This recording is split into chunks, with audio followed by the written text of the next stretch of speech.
Hello all you Astroflower readers out there. This is going to be a collective reading for December. It's going to be for the whole of humanity, for the planet Earth basically. It'd be interesting to sort of see if there's anything that comes out about geological events or financial sort of events and stuff like that. A lot of ideas coming to the surface. I think people are starting to come out of their shell basically. It seems like that in the weekly readings, and certainly I did do the eclipse readings as well, the collective lunar eclipse readings, which was really interesting. So whilst we're here, let's just get straight into it. So this is going to be the overall energy for this. Let's just see what's going on for the human race, as it were, for the collective.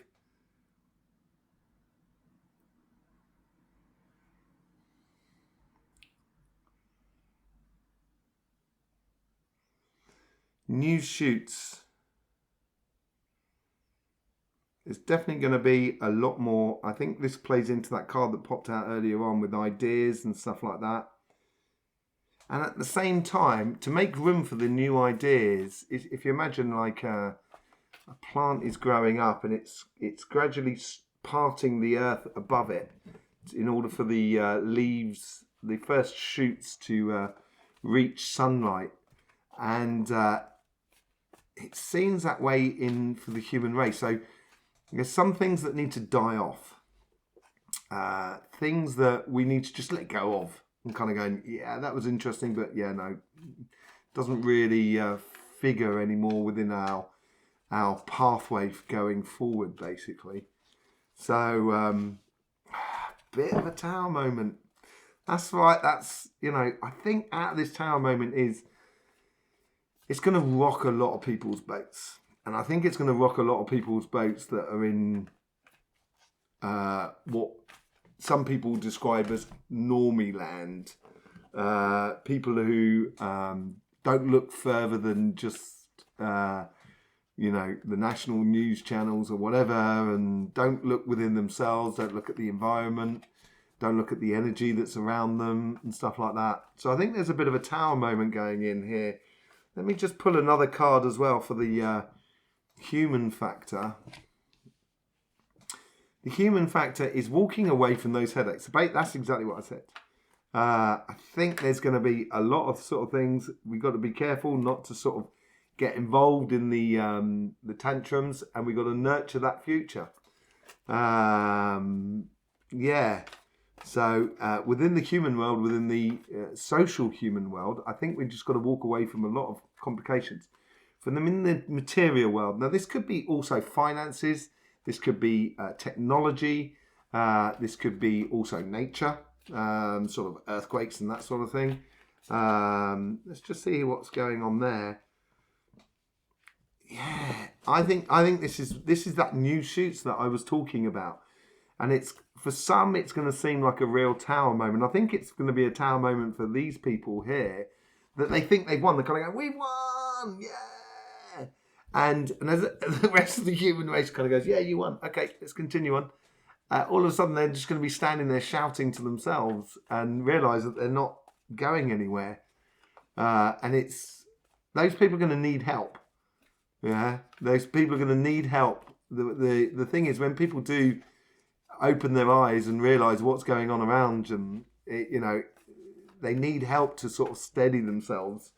Otherwise, make sure they don't lose the plot, as it were. Let's just see what's going on for the collective on the karmic rhythm here. The karmic message.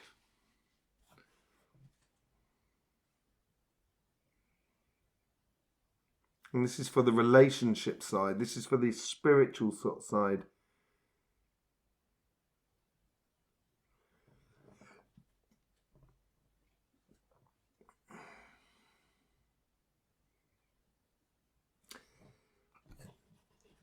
It is a realization, okay, that's going on here. And I think this realization is going to be kind of going, okay, we realize now and we can walk away from all of this other stuff, which is just distracting us. That we see a lot on social media and even within the functioning of governance and everyday life, there's a lot of things that we kind of turn around and kind of go, yeah, okay, fine, fair enough, let's move on. Done, dusted, let's move on, sort of scenario. But within this realization, it's almost, I'd almost sort of say revelation. It's going to make people realize that there's so much more to us than what meets the eye, and it's going to change our focus. It's going to change our focus. We're all of a sudden going to home in on something that's going to be that's within the world of energy, I reckon. Within the world of spirit, I think, more than anything else. Yeah, it's sort of, it's coming back. Like, so this is really long term. So it's a bit like sort of like Celtic myths coming back. So getting connection with the green man, with nature, with the rhythms of nature, with the energy of nature, with the energy that flows through everything, connecting the energy so then we become part again of that conversation. And that's possible what sort of comes out of this. Yeah, that it's going backwards towards the childlike energy of the discovering and the connecting to the Earth's energies, to the energies that actually make us live. It's the vibration that is within us, I think, and it's going to be a very vibrant time. It's going to be very, very bubbly, very, very bubbly. And it's in this karmic message here is allow the good things to come through from the past, in order to invigorate the new ideas going forward, and be a little bit more sort of playful with it. Don't take yourself so seriously. I do a lot of shaman work and stuff like that, but my shaman work is very very light. It's built upon elation rather than concentration, as it were, which I think is I personally prefer it as a way to opening up the mind to other dimensions, basically, or opening up the energy and the spirit to other dimensions. And I think this is what's going to come to the fore, where people can actually play with it. Let's just see how the universe is sort of guiding this. I wouldn't say it's a last chance saloon, but there is an aspect of the universe sort of saying the time is nigh. And it could be this tied into that tower moment. You could say the time is nigh, it's the end of the world. But I don't think it's that. I think it's a case of saying, this period, and this is all to do with pole shift as well, how the energies are going. So your crown chakra is moving into your root's moving into your crown. There's an inversion of everything that's going on. And as that inverts, it will pop out again normal, as it were. But in that inversion, that does create a lot of confusion. And I think we've come through that confusion. And I think we're building it into clarity. We need to let go of that emotional destructive side. And this is within the energy world as well. I used to run healing schools over here in France. I wanted to do other things. I wanted to do writing, so I sort of, knocked that on the head for a while. But I had lots and lots of students. Obviously, I've seen lots and lots of clients for the healing. Over 20,000 people I've seen. And the biggest thing for people who want to work with energy is taking out their emotions taking them out of the equation. And it is an amazing thing to be involved in, yeah. But the thing that is amazing is what we're involved in. It's not us. We're not amazing. Well, obviously we are. Everyone's amazing. But, it's the most amazing thing is energy, basically. And I'm in awe of energy every day. I feel like a kid every day when I'm working with energy. And I think here is sort of the universe is obviously they're not going to split up with us. There is an aspect of that when I said the end is nigh or the time is nigh.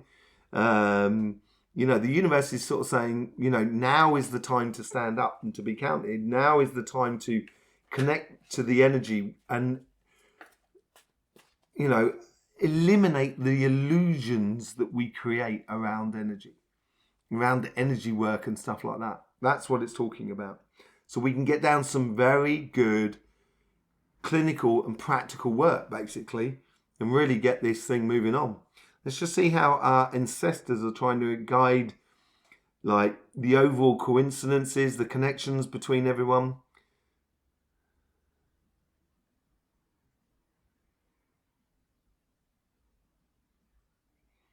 It's like a well-oiled company that's trying to put everything into place. It's like, you know, if you go to the Akashic libraries and you see, and you go and you're looking up a bit of information in the Akashic libraries, there's loads of spirits working within that Akashic libraries, and there's what I would call administrators. And so they're obviously going to collect the information. There's people sort of saying, what do you need as information? Or there's spirits sort of saying, what do you need as information? And then they say, okay, you need this information here. That gets passed on. Someone, you know, a spirit goes and collects that information. They make a synopsis of that information and gives it to you in equivalent of a light ball sort of scenario. So then you can digest that information. So it's very concrete. And here is like that. It's like, it's almost like as in heaven as in earth, or as in earth as in heaven. It's they're really putting in the work here to help us through this sort of section. Yeah, it's a new cycle. They've already bought in. You know, our ancestors have bought in and said, right, now the time is nigh.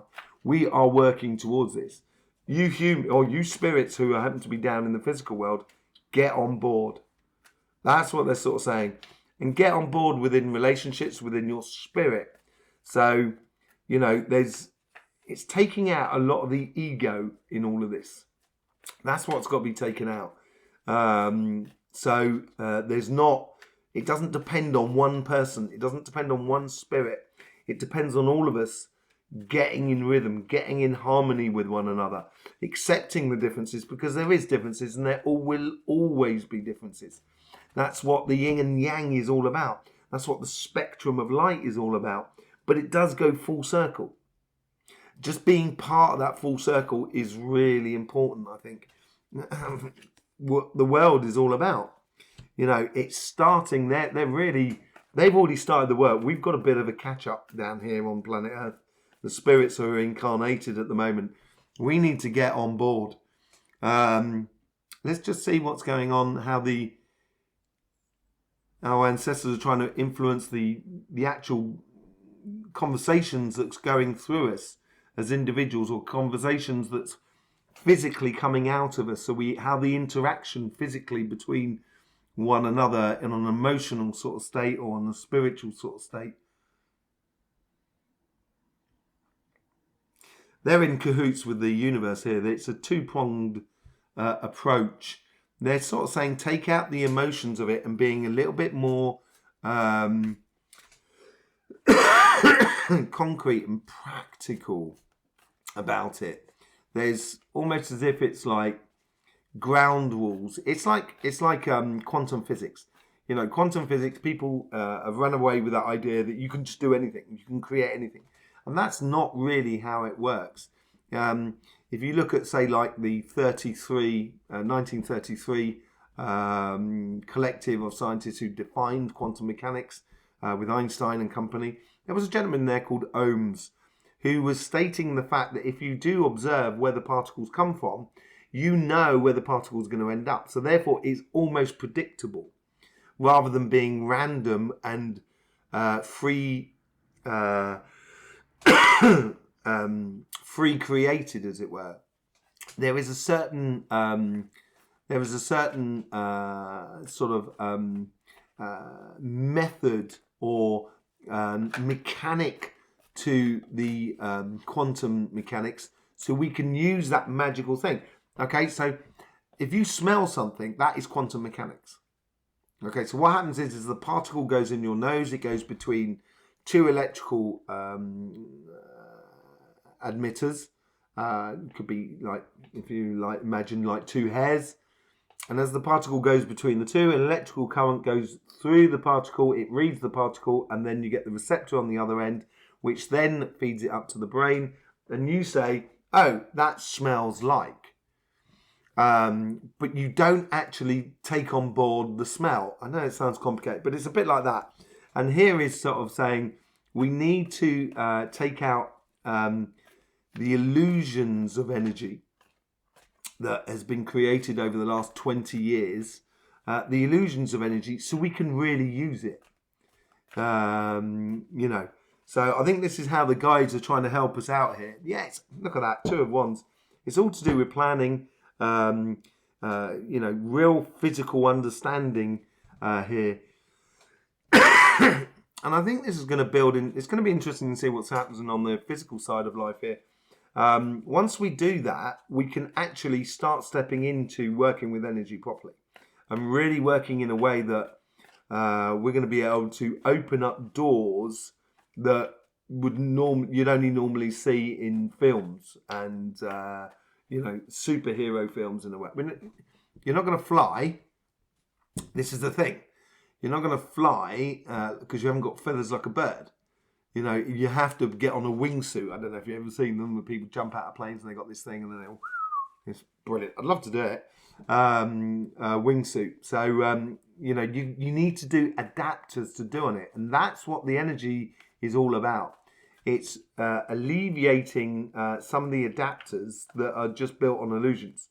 So I think it's going to become our spiritual approach to life this month will be one where we get a little bit more practical about things.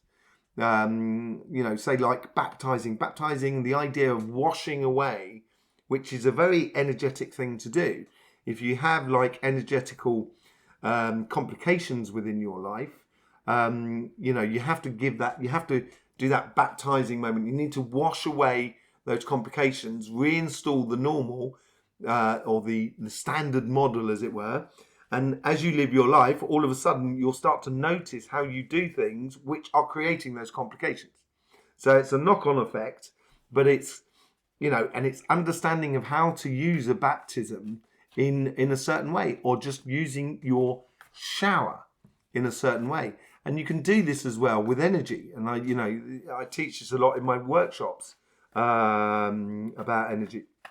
So I think this is we're going to become very much more sort of practical, where, say, like meditation becomes almost like a normal thing. It almost becomes as a natural thing to do. Obviously there's lots and lots and lots and lots of people in the world that meditate, but it's now in a case where you don't have to, you know, dress up in a certain way, sit in a certain position and everything like that. There's certain meditations that you can do. I'm joking there. You know, obviously that's something you can't channel it in a very specific way. But if you're living a life and you've got to pay for your kids and you've got to pay for your everyday life, that's very difficult to do. You know, your job's not going to allow you to do that sort of thing. And that sort of world has to change as well to accommodate this meditation and stuff like that. But also at the same time, it has to be met from both ways. So there has to be a form of meditation, which I do with a cup of tea, a meditation with a cup of tea. And it's just basic meditation just to keep you on the, just to keep you in tune with energy as you're going through a normal everyday life. And this is going to need a bit of planning, a bit of understanding going forward. It's going to need for us to get a little bit more practical and achieve the goals through practical practices. Okay, so let's just see what's going on the financial, the material world. What's the karmic message for this side here?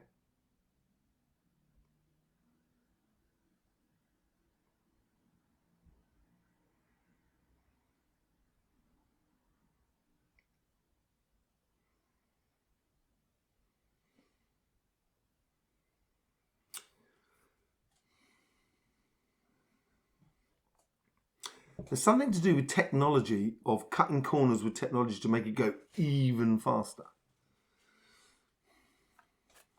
I'm not sure I could keep up with that. But there is also something to do with, and I'm trying to clear this out because I have heard this from elsewhere. So I'm trying to clear this out. So I'm not being influenced from elsewhere. I think it's being, you've got to be honest when we're doing this sort of work.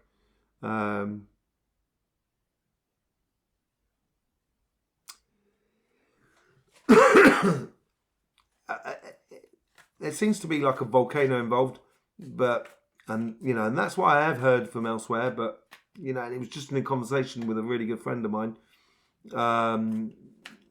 beautiful friend of mine, but it's giving me more like a fault line, like for earthquakes and stuff like that, but not an earthquake. It's like a fault line, like a fissure that opens and lava opens up. Maybe like what happened in Hawaii a couple of years ago. That sort of thing, and I think it's a precursor. I don't think it's like the event that's going. I've written a book called The Event, which is a book that I wrote 20 years ago, and I've got the other two installments coming out in 2023, so keep an eye on that. But it's not the end event, it's not the apocalypse, but it's a precursor to all of that. And I think it's a precursor to this pole shift as well that we're going through, and which is becoming more and more obvious every day in accordance to energy. So there seems to be something coming up here. Yeah, so this is this fissure that's opening up. That's what it looks like. That's the sort of thing I was looking at. That whole volcano, that inspiration that comes from within the human psyche, within the human energy, which opens up doors and evolution in regards to sort of technology, in accordance with also how the earth is changing. It's hand in hand. I do want to pick a card. Now that was at 9 of Cups, but so there's obviously gifts coming in. But I want to pick a card for the Earth, for the geological events sort of coming in. This could be it. This could be tying it into this sort of side. The way you've got to understand how energy works. When a vibration comes out in a certain part of the Earth or a certain part of the Sun, it's going to create a certain resonance within the Earth. And we are 100% dependent upon the resonance of the Earth. And that Earth is 100% dependent upon the resonance of the Sun and inadvertently the universe. You can't just sort of say, as a human, I'm going to accept the universal vibration and just take in the universal vibration. Because that's not how it works. And this is what I mean about mechanics. We need to understand that. It's like I'm not going to plug my computer directly into the electrical power station. It doesn't work like that. It goes through grids. It goes through fuses. And that's exactly the same thing in concerns with energy as well. And once we understand that, all of a sudden we can apply that in the technological world. And I think it's maybe this fissure that's opening up is like an understanding that is coming through in accordance of how we work with the vibrations of the physical world and how the physical world works. What earthquakes do have an effect on the vibrations. What volcanoes have an effect on the vibrations. What hurricanes have an effect on the vibrations. What what's it called, the Arctic flow of air, I've forgotten the word now, that goes around the top and the bottom of the earth, so it brings down Arctic breezes down into the earth. The Gulf Stream, that's it, the Gulf Stream and that sort of thing, how that sort of affects us emotionally and physically, and we've got to understand that. So let's just see how the universe is trying to guide this side of it all.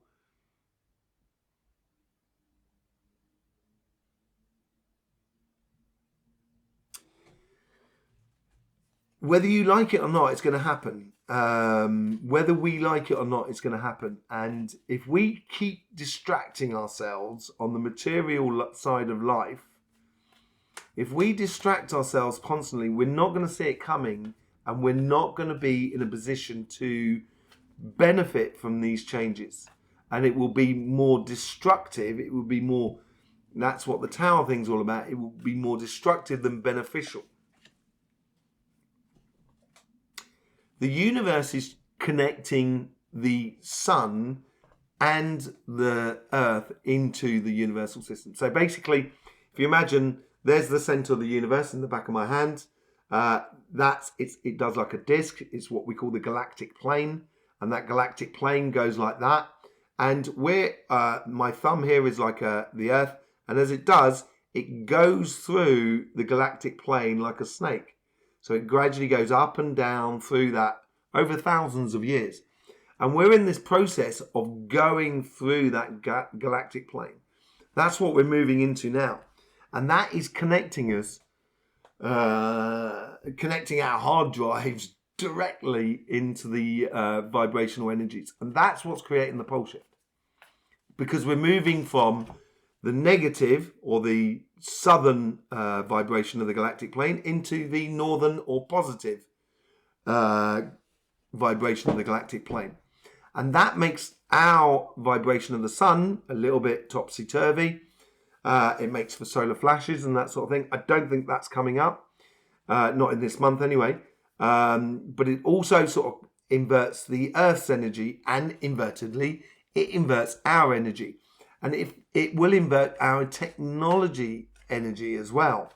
So there is this moment of when we realize this, if we can adapt our future development, and I think there's something that's going to come out this month, it might come out this week, something new that's going to come out. It's a physical thing that's going to be, it's going to come out, and we may not even see it yet, so it may not be headline news, but it may well be invented somewhere. Like I keep talking about a computer processor that's built upon light rather than on resistance, than on physical things.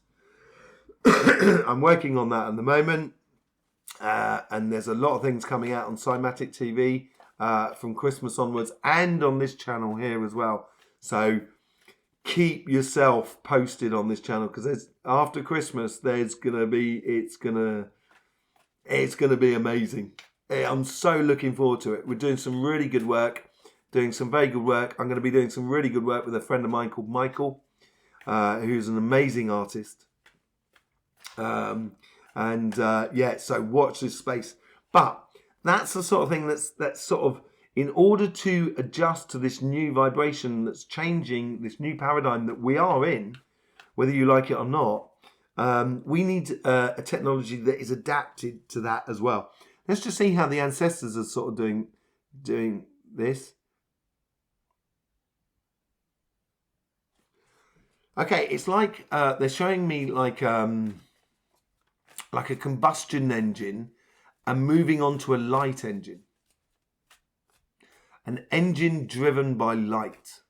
So a propulsion or a energy generator that is driven by light rather than combustion. Okay? Light has the lowest form of energy in the universe. It is the lowest form of it has the lowest form of a magnetic field. But it's a bit like what, I don't know if you've seen Doctor Who. It's a thing on the BBC that started when I was a kid, back in the 60s, 1960s. But he goes around in this, was a telephone box, a police telephone box. But when you open the door, it's like, you think it's no bigger than, say, like, who was that sort of Bill and Ted's Amazing Journey, or whatever it was. Like a telephone box. Yeah, like Superman coming out of a telephone box. But when you open that telephone box, inside, there's a massive thing. And it's like, it's something very small, but when you open it up, oh my God, it's huge. And when you get into, and I think it was the University of Ohio who did this, when you get into the vibrations of light and you open up the magnetic field of light, inside that magnetic field, all of a sudden, you have huge amounts of magnetics that you wouldn't see from the outside. And that's what it seems like here. It's a real, it's almost like a magnetic motor or a light motor that's sort of like someone's, that's going to be coming to the fore. And this is obviously, this is what we're leading to. Dream big. Well, let's dream big, people. We're connecting to that universe. Something is coming through. And as I say, I don't think it's going to be on the news channels at the moment, but it might be realized by the people who are making it. And if we encourage that within our thinking, it will help them to make it. And this is what we've got to understand, is our connection between each and every one of us. If I desire a light motor that takes the magnetic field, drives whatever I'm doing, creates that energy, and it expels the same magnetic field that it absorbs, so therefore there is no pollution whatsoever, there's no need to go and do any mining, any drilling, any wells or anything like that. If I desire that, and I keep picturing it, if we all keep picturing it, the people who have the capacity to create it mechanically will get that inspiration. We will be feeding them without even having to know their name or where they're from.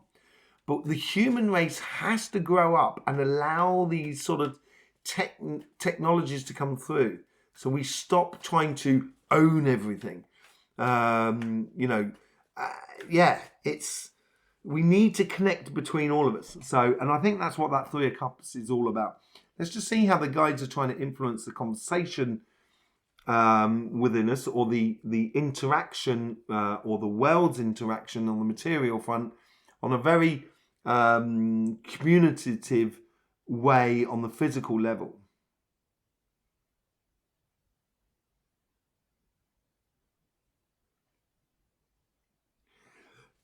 I think this ties into that card there, the Five of Swords. I touched on it a moment ago about people blocking it, saying, no, I invented it, you've got to pay me the money, I've got to control it all and everything like that. I think people are going to turn around and sort of say, no, I don't want to control it all. I want to be part of creating it, yeah, but I don't want to control it. And I don't want to own it. I just want to live a really good life like everybody on this planet, without detriment to another or any other thing, nature, animal, anything. And here it's like, it's as if like some sort of technology company said, okay, we own this. And people kind of say, well, look, we don't want it. If you're just going to control everything, if you're not going to allow the evolutionary process that us as a collective are building towards, because we're all part of it and we're all investing our energy into it, then we don't want to bother with you. Go away. And I think it's what, I don't know if you say that in America or in Australia. I think you do, obviously, but this is being frank with someone. So whoever Frank is, thank you very much for that, your name. But being frank, being honest, being straight with one another. And I think there's a lot of straight talking coming out here. Using our intuition. Using our intuition to sort of say, no. Stop with the control. Stop with the obsessions. This is the bigger picture we're working towards. The understanding. You've got the High Priestess and you've got the Hierophant that's following it up, which is all about teaching, understanding. And I think we've got to teach one another, not necessarily by sort of saying, look, you've got to do this, you've got to do that. It's a case of, oh, you're doing that and that and that. Right, okay, fine. I'm going to do this, this and this. And then everyone becomes saying, oh yeah, maybe we should be doing this, this and this. And it's going to help people to accept that here is the flow of energy and this is what we should be putting our intentions and our intuition into. It's going to be a real revelation month, I think, more than anything else. Let's just see what the overall outcome is for us.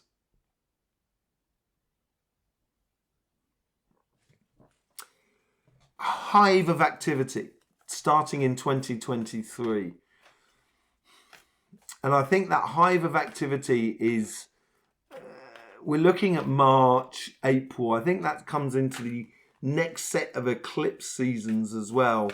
And that hive of activity. So basically, I was watching just a strange YouTube video of how they do a tunnel under the sea between Denmark and Germany, and they can't bore into the ground because it would be far too expensive or whatever. It'd take too much energy and stuff like that. So they're making these sort of like mini tunnels, putting them down on the ground of the seabed, and then literally, pushing out the water, closing them off together, and then covering them over. So, but they've got to have a factory that builds those tunnels before they drag them out to sea and then submerge them.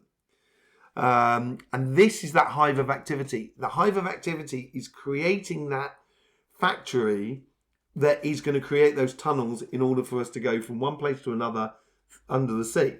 And I think this ties it in here, where there's a lot of hive of activity that starts happening, which doesn't necessarily give us the result, which is going from Denmark to Germany in your car under the sea.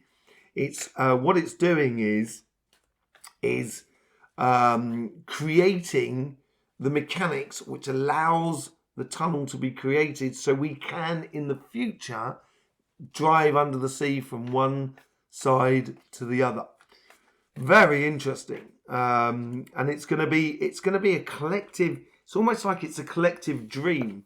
It's almost that sort of thing, tied in with the Three of Cups, bringing into the collective dream going forward. And it's going to provide healing between everybody. It's going to make us come together. It's gonna heal the differences between us. It's gonna start that healing process. I want to pull something on the technology and that those ants and those beehives. And there's that Nine of Cups come back out, which was down here earlier on.